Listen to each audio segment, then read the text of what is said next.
So sorry for inconvenience. Uh, I think the university did not give this unlimited extent of this meeting.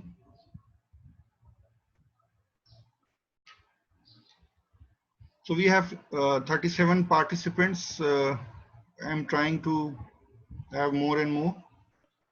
So first step is recline your patient over your dental unit. Head must be supported there. Put your forefingers like this at the base of your body of your mandible there, or better to say from your angle to your body. Then after that, put your thumb over your chin.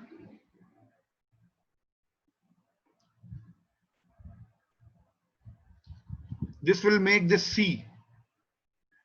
These are your forefingers at your angle and the base of your mandible, and this thumb is over your chin.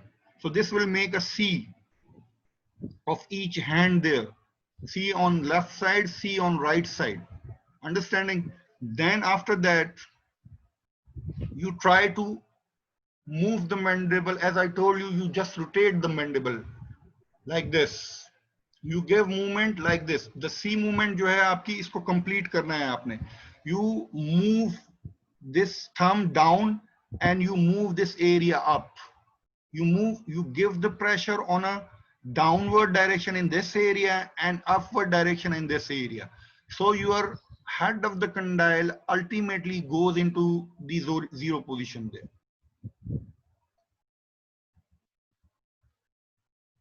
So few participants again joined.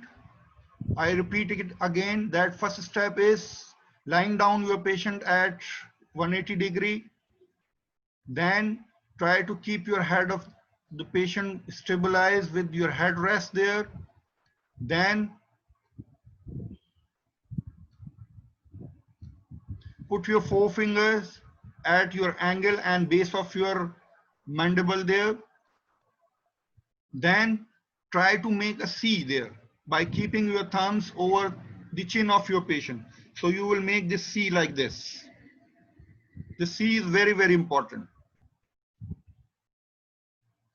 Then after that, give force downward in this direction and upward on this direction. This would give rotation to your mandible.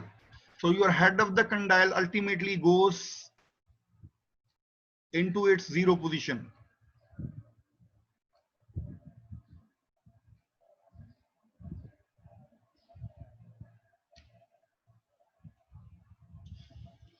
So this is the other way. This is the other way where you are pointing the chin. You just stay in front of your patient. Insert both the rims in your patient's mouth. Keep your thumb at your chin and other fingers, two fingers at the base of your chin. See, this you will place in your pout area, the interior part of your chin, and this is at the base of your chin. And then try to move in this direction. See here the arrowheads there. Move it downward and backward and upward like this. A rotatory movement like this. Understanding? Do not force it upward like this. If you try to force it like this direction, your head of the condyle is not going to move into its zero position. The muscles have more force than your hand force there. Your patient will resist that movement. So the trick is very, very important. Other way of chin point orientation is that you keep the left hand to stabilize your maxillary denture. Suppose you are doing the trine, this is the wax denture, you have teeth in your wax there, and then put your mandibular denture there in patient's mouth. Stabilize the mandibular denture with the help of your thumb, and with the other four fingers you will place at the base of your chin and move it in the same direction as you are moving on this area. So both these methods used for your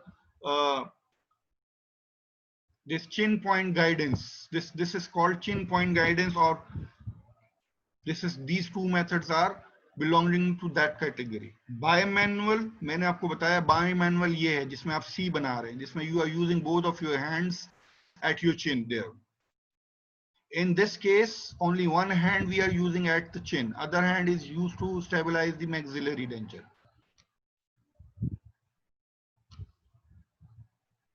So after that, when you learn this art, place. Excuse me, sir. जी बेटा sir, बोले। इस position में patient का मुंह जो है वो open होगा या मतलब पार्शियली, या किस तरह होगा, या पार्शियली क्लोज होगा, किस तरह होगा? हमेशा मुंह खुला हुआ होगा। पेशेंट को आप कहेंगे बिल्कुल रिलैक्स बैठ जाएं, ठीक है। अगर पेशेंट रेजिस्ट करेगा ना, स्ट्रेन यानी आपकी जो भी मूवमेंट्स होंगी उसको रेजिस्ट करेगा, तो you are not be able to have centric relationship. समझ आ रही है बेटे? तो उसमें पेशेंट का रिलैक्स होना, उसको समझाएं पहले सारा प्रोसीजर आप करना क्या चाह रहे हैं, और उसको ये भी जो है रियलाइज कराएं कि what you are trying to do and what you have to do from your patient side. You need cooperation. उसमें पेशेंट रेजिस्ट नहीं करे आपकी मूवमेंट को, उसको कहें बिल्कुल रिलैक्स होकर बैठ जाओ, जिस्म को ढीला छोड़ो बिल्कुल। आपने कोई भी, जिस तरीके से मैं जॉ को थोड़ा पीछे की तरफ लेके जाऊंगा, आपने उसमें रेजिस्टेंस नहीं करनी किसी भी तरीके से। अभी जब मैं आगे आपको फैक्टर्स पढ़ाऊंगा, उसमें one of the factor is कि आपने पेशेंट को सुबह से बिठा दिया, वो आपका इंतजार कर रहा है, आप 2 बजे आए और अब आप सेंट्रिक रिलेशन रिकॉर्ड करने की कोशिश कर रहे हैं, तो patient do not cooperate with you. Why? Because patient is not, is comfortable there. So patient का comfort, तभी आपको मैंने इसमें जो important चीजें बताई, उसमें position of patient भी बहुत important है। अगर आप यहाँ देखें, this is the relaxed position। इसमें चिन को थोड़ा सा, आप जब इस तरीके से लिटाया, चिन को थोड़ा ऊपर की तरफ करते हैं, थोड़ा पुश करते हैं, ताकि हेड आपका बैक की तरफ चले। जितना आप इसको बैक नीचे करेंगे, फोरहेड को, चिन को जितना आप ऊपर करेंगे, ultimately the muscles will be more relaxed and you are able to push your mandible in your zero position there. ये unresistible position है। अगर पेशेंट रेजिस्ट करेगा इसके लिए, तो then it's very difficult. यह art is very difficult to learn. You need practice multiple times. और एक और बात आपको बता दूं, सेंट्रिक रिलेशनशिप में बहुत अच्छा एक्सपर्ट बंदा भी गलती कर सकता है। That's why we check it out while you are doing the try-in of your dentures there. अगर उसमें कोई गलती होती है तो उसको दोबारा से रिकॉर्ड करके दोबारा से रीमाउंटिंग भी कर सकते हैं। सो आपका डेंचर जब तक प्रोसेस नहीं हो जाता, जब तक आप सेंट्रिक रिलेशन को ठीक कर सकते हैं। लेकिन जो आपका सवाल था उसमें यह है कि पेशेंट की position is very very important. You have to discuss with your patient, you have to keep your patient relax. जब इस पोजीशन में भी आप करेंगे तो आपका बैक रेस्ट सपोर्टेड होना चाहिए विद द हेड। इसमें ऐसा ना हो कि ये हवा में घूम रहा हो हेड पेशेंट का। This area must be supported there, तब आपका patient will be able to give this movement there of your jaws there. So यहां पर हमारे पास कोई ग्राफिकल प्रेजेंटेशन नहीं है कि हमें पता चले आपकी सेंट्रिक रिलेशनशिप ठीक है या नहीं। This is all about your experience. अभी जब हम ग्राफिकल मेथड डिस्कस करेंगे, that is the best method, that is more time consuming, that's why we do not follow in practices normally. लेकिन पीजीज जो हैं वो ये करते हैं। इंडेक्सिंग द रिम क्या है? आपने उसको जो भी मेथड आपने यूज किया, चिन पॉइंट वाला मेथड यूज करें या बाय मैनुअल, आपने एक लाइन लगानी है अक्रॉस बोथ द रिम्स, जैसा कि यहां नजर आ रहा है, with the help of your wax knife. वो क्रॉस करती हुई जाए बोथ ऑफ योर रिम्स, ठीक है, जैसे कि यहां मैंने आपको रेड लाइन पे दिखाया हुआ है। फिर आप प्रोसीजर को रिपीट करें multiple times. These both the lines should match with each other. अगर ये आगे पीछे हो रही हैं, that means your centric relationship is not okay. So you have to repeat this procedure 2-3 times so that to confirm whether your centric relationship is okay or not. फिर हम करते हैं इंडेक्सिंग। इंडेक्सिंग क्या होता है? जैसा यहाँ दिखाया हुआ है कि ऊपर वाले रिम में से थोड़ी सी वैक्स निकाली हुई है और नीचे वाले रिम्स में you have made these V-shaped depressions there. इसके डिफरेंट तरीके हैं। यहाँ अगर आप देखें, यहाँ डिफरेंट है, यहाँ पर इन्होंने वी शेप डिप्रेशंस या स्क्वायरिश डिप्रेशंस भी बना सकते हैं, अपर और लोअर दोनों में। फिर उनके होगा जी जी इमरान, मैं सर पूछ रहा हूँ कि ये इस तरह वी शेप नॉच वगैरह देने से क्या होगा? हाँ, ये अभी आप जैसे मैं अगले नेक्स्ट स्टेप पे जाऊंगा, आपको फोटोग्राफ्स दिखाता हूँ कि क्यों कर रहे हैं ये। समझ आ रही है बात की? तो ये क्यों किया जा रहा है, अभी वो नेक्स्ट स्टेप पे पता चलेगा। लेकिन आपने ये काम करना है। आपने वो काम नहीं करना जो कन्वेंशनल लोग आपको बताएंगे ओपीडी में, कि आप इस रिम को वैक्स नाइफ गर्म करके सॉफ्ट कर दें। सॉफ्ट कर दें तो ये एक दूसरे के साथ मिल जाएंगे, फिर दोनों को आप साथ निकाल लें। हमारा मकसद यहाँ ये है कि we have to remove these both of your rims together in order to transfer it over your articulator. इनको हमने यहाँ से इसी पोजीशन पे निकाल के, जो यहाँ नजर आ रहा है पेशेंट के मुंह से, इसको लेके जाना है आर्टिकुलेटर के ऊपर। तो ये सारा काम इसलिए कर रहे हैं। अगर आप इसको सॉफ्ट कर देंगे, पेशेंट जोर लगाएगा तो आपकी वर्टिकल डायमेंशन चेंज हो जाएगी, क्योंकि ये जो रिम्स हैं इनकी हाइट आपकी वर्टिकल डायमेंशन के हिसाब से रखी गई हुई है, ये आपकी मर्जी नहीं है। You have recorded from your patients jaws and this is one of the important relationship. अगर आप इस रिलेशनशिप को डिस्टर्ब करेंगे और सेंट्रिक रिलेशन, तो there is no fun to have centric relationship there. So this nick and notch, ये मैंने आपको निक एंड नॉच दिखाया हुआ, आप स्क्वायरिश बना लें डिप्रेशंस, थोड़ा सा वैक्स निकाल दें, उसमें 5 मिलीमीटर तक आप निकाल सकते हैं, 7 मिलीमीटर भी कर दें तो कोई हर्ज नहीं है उसके अंदर, लेकिन you need a bit of your material there later on. वो क्यों? क्योंकि जब आप ये मटेरियल डालेंगे इसके बीच में, we do not make these both rims soften with the help of your hot wax knife. We never do this practice. We use another material in between your maxillary and mandibular rims. This material might be your zinc oxide eugenol, जैसा कि यहाँ पर दिखाया हुआ है। अब वो जो आपने वी शेप नॉचेस बनाई है, जैसे ये यहाँ नजर आ रहा है आपको, ये नॉच में ये मटेरियल चला गया। इन केस आप अगर ये निकाल रहे थे और ये सेपरेट हो जाए यहाँ से, इस लोअर से, तो आपके पास ये नॉच होगी, आप दोबारा इस नॉच में रीलोकेट कर सकते हैं अपने वैक्स रिम को। समझ आ रही है वो नॉच क्यों बनाई गई थी? कि अगर मिसाल के तौर पर ये सेपरेट हो जाए निकालते हुए, तो आपके पास वो वी शेप बना हुआ है, तो आपका मटेरियल नीचे वाले रिम से अटैच्ड है, ऊपर वाले से नहीं है, लेकिन आपके पास यहाँ एक वी शेप नॉच है और नीचे आपके पास मटेरियल में वो नॉच का पॉजिटिव बना हुआ है। तो आप क्या करेंगे, उसमें रीपोजिशन कर लेंगे उसको, तो रीअसेंबलिंग इज पॉसिबल। अगर आपने नॉचिंग नहीं की होगी तो फिर आपको पता नहीं चलेगा आपका रिलेशन कहां पर था interior posteriorly. This interior posterior relationship is very very important.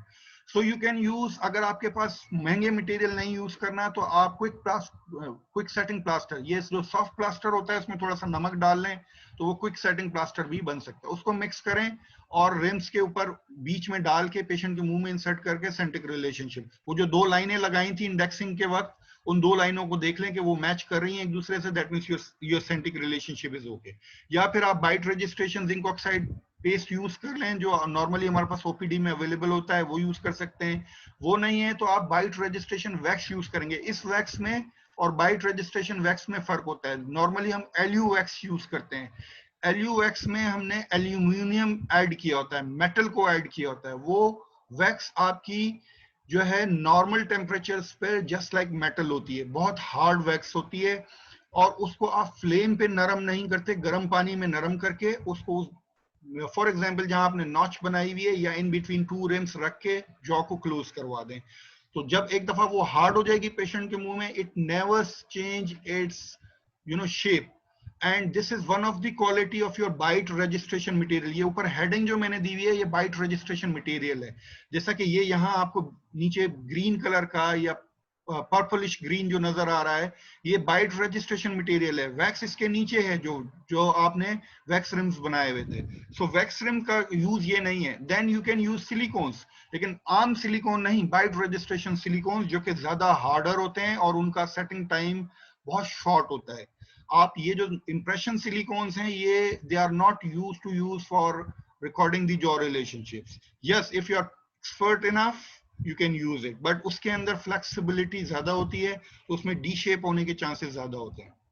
Requirements क्या होनी चाहिए? जब भी कोई बाइट रजिस्ट्रेशन मटेरियल आप सिलेक्ट करें तो आपके पास वो डायमेंशनली एक्यूरेट होना चाहिए, यानी एक दफा सॉफ्ट हो, जब हार्ड हो जाए तो अपनी शेप को चेंज नहीं करे, लेकिन जब सॉफ्ट हो तो इतना सॉफ्ट हो कि it will not give resistance to your movement. ऐसा ना हो कि जब आप जॉ को आगे पीछे कर रहे हो तो वो हार्ड हो मटेरियल और आपकी जॉ मूवमेंट्स को आगे पीछे ना होने दे। उसकी consistency while it is not hard must be fluid enough, और एडिकेट वर्किंग टाइम होना चाहिए। ऐसा ना हो कि अभी आपने मटेरियल लगाया पेशेंट के मुंह में, अभी इंसर्ट ही किया तो वो हार्ड हो गया, ऐसा भी नहीं होना चाहिए।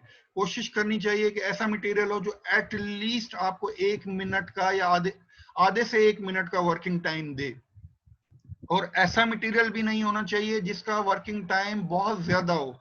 बहुत ज्यादा होगा तो फिर आप कितनी देर तक जॉ को रोक के रखेंगे वहां, उसमें चांसेस हैं कि पेशेंट आपका जॉ मूवमेंट कर ले कोई इन बिटवीन।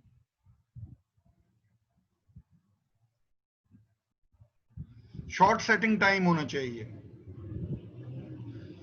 या फिर अगर आप बाइट रजिस्ट्रेशन मटेरियल नहीं यूज करें तो ये स्टेपल पिन्स भी यूज कर सकते हैं। फॉर एग्जांपल आपके पास in case you are working in you know periphery somewhere, अगर आपके पास ये चीजें नहीं है, ये फैसिलिटीज नहीं है, तो आप फिर ये स्टेपल पिन्स को भी यूज कर सकते हैं between two RIMS to remove it interiorly and on posterior sides on both the sides, molar area के अंदर। ये फंक्शनल च्यूइंग मेथड और ये पास्ट में यूज होते थे। इसमें बेसिकली एक रिम में स्टेपल्स या पिन्स लगा दी जाती थी और दूसरे रिम के अंदर आप प्यूमिस और सॉफ्ट प्लास्टर का मिक्सचर बना के थोड़ा सा इस तरीके से लगा देते थे, थोड़ा वैक्स रिमूव करके ये लगा देते थे और पेशेंट मूव करता था इंटीरियर फॉरवर्ड। तो ये जो इसकी ये जो पीक बनती थी, लेफ्ट मूव करता था, राइट मूव करता था, फॉरवर्ड मूव करता था, लेकिन वो सारी मूवमेंट आके एक जगह कन्वर्ज होती थी। वो जो कन्वर्जेंस थी, जैसा कि यहाँ नजर आ रहा है एरोहेड से, this is your centric relationship. ये अभी हम ग्राफिकल मेथड, आजकल हम ये मेथड्स यूज नहीं करते हैं, आजकल हम ग्राफिकल मेथड्स यूज करते हैं। मेरे ख्याल से आज सर के लेक्चर का टाइम हो गया है। नेक्स्ट टाइम मैं आपको graphical method might be on Tuesday, we have a change in your schedule, lecture schedules. तो मंडे को मेरे ख्याल रिजवान साहब लेंगे। ऑन ट्यूसडे इंशाल्लाह I will continue with this graphical method, how to record your centric relationship. Inshallah, this will help you out to understand what is the centric relationship and how you will record. Graphical method is the self-explanatory method to record your centric relationship. So inshallah next time we will, और भी कोई सवाल होगा तो उस दिन फिर इसको inshallah clarify करेंगे। Take care. Allah Hafiz. Okay, sir. Thank you so much. अल्लाह हाफिज़, थैंक यू।